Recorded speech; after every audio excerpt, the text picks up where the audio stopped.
As యూజువల్గా వీళ్ళందరూ రేపు పొద్దున్న నా మీద పడతారు. వీళ్ళందరూ వైసీపీ గుండాలకి, ఎమ్మెల్యేలకి, ఎంపీలకి, నాయకులకి, ఆకు రౌడీలకి, చిల్లర రౌడీలకి రేపు నుంచి మీరు నా మీద యుద్ధం ప్రకటిస్తే నాకు ఓకే. నేను హైదరాబాద్ ఏం పారిపోనమ్మా. నేను బతికున్నంత కాలం గోదావరి నది ఈ నేలను అలా అంటుపెట్టుకుందో నేను ఈ నేలను అంటిపెట్టుకునే ఉంటాను. ఎక్కడికి వెళ్ళను. మిమ్మల్ని మట్టుకు నేను వదలను. ఇదంతా నేను భవిష్యత్తులో ఎట్టి పరిస్థితుల్లో గెలిచేస్తాను అన్న కాన్ఫిడెన్స్ అనుకుంటా. నాకు అది కూడా లేదు. నాకు కీడించి మేలుంచుతా. ఒకవేళ ఈ రోజున వచ్చిన మా వాళ్ళు నాకు ఓటు వేయకపోయినా కానీ అన్ని సిద్ధపడే ద్వారంపూడి చంద్రశేఖర్ రెడ్డి లాంటి డెకాయిట్ తోటి, గూండాతోటి, జగన్మోహన్ రెడ్డి లాంటి ఒక నటోరియస్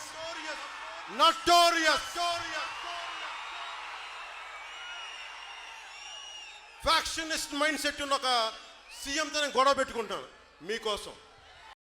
ఈ ప్యాకేజ్ అనే సన్నాసిన కొడుకులు ఎవరు? చెప్పు తీసుకొడతాను ఒక్కొక్క వైసీపీ నా కొడుకుని చెప్తాను. చెప్పు అటు తిప్పి ఇటు తిప్పి పగిలిపోయేలా, దవడ వాచిపోయేలా చెప్పు పెట్టి కొడతాను కొడకల్లారా. ఒక్కొక్కడికి తమాషాలుగా ఉందా కొడకల్లారా?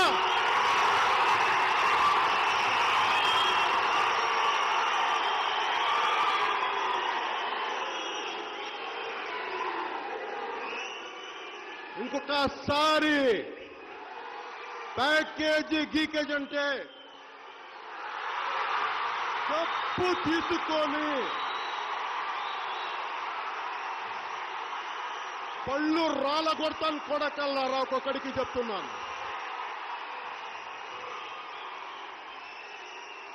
అరే ఎదవల్లారా, సన్నాసుల్లారా, చవటల్లారా, దద్దమ్మల్లారా, నా సహనం రా. ఇంతకాలం మిమ్మల్ని రక్షించింది నా సహనం.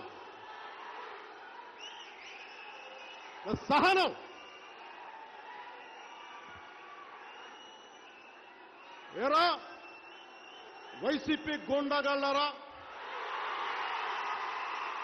మీ దగ్గర క్రిమినల్స్ ఉన్నారా? మీ దగ్గర రౌడీలు ఉన్నారా? మీ దగ్గర గుండాలు ఉన్నారా? మీ దగ్గర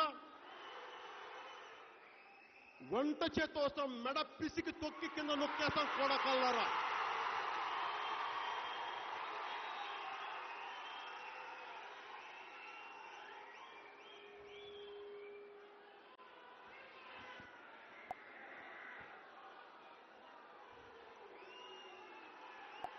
ఇక్కడున్న ఎమ్మెల్యే పేరేంటమ్మా? ఏంటి ఆయన పేరు?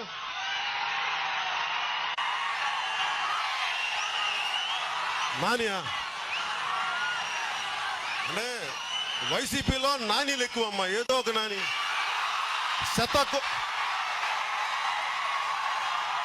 ఏ నానో నాకు అర్థం కావట్లా, గుర్తుకోలేదు. శతకోటి లింగాల్లో బోడి లింగం, అనేక మంది నానీలు, ఇంకో నాని. ఎవరైతే మనకేంటి?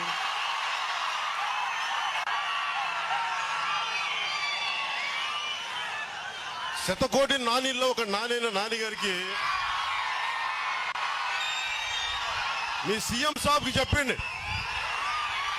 మీ జగన్ రెడ్డి గారి సీఎం సాబ్కి వకీల్ సాబ్ చెప్పాడని చెప్పండి.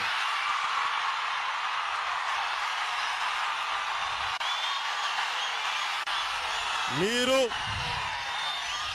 రైతుకి వచ్చి వెంటనే 10,000 రూపాయలు విడుదల చేస్తారా? వచ్చే అసెంబ్లీ సమావేశాల లోపు మేము అడిగిన 35,000 రూపాయలు మీరు విడుదల చేస్తారా లేదా? లేదంటే ఒకటే గుర్తుపెట్టుకోండి, 35,000 విడుదల చేయకపోతే మటుకు నేనే దగ్గరుండే అసెంబ్లీని, మా జనసేన, మా కార్యక్రమం అసెంబ్లీని ముట్టడి. నేను వ్యక్తిగత జీవితాల గురించే మాట్లాడాలి అంటే, అరే బాబు మీ అందరికంటే చాలా గొప్ప మహానుభావుడు, నేను సాక్షాత్ దేవుణ్ణి రా. నేను మీతో కంపేర్ చేస్తే నేను దేవుణ్ణి రా. మీరు నా కాళ్ళకి దండం పెట్టుకుని బ్లెస్ చేస్తాను. ఎందుకంటే మీకోసం పడేవాడు ఎవడుంటాడు? ఓడిపోయిన తర్వాత ఎలా కించపరుస్తారో తెలుసు కదా మీకు. 2 చోట్ల ఓడిపోయినాడు. డైమండ్ రాణి ఆ రోజా కూడా మాట్లాడద్దు. వాళ్ళు కూడా యూట్యూబ్ నువ్వు కూడానా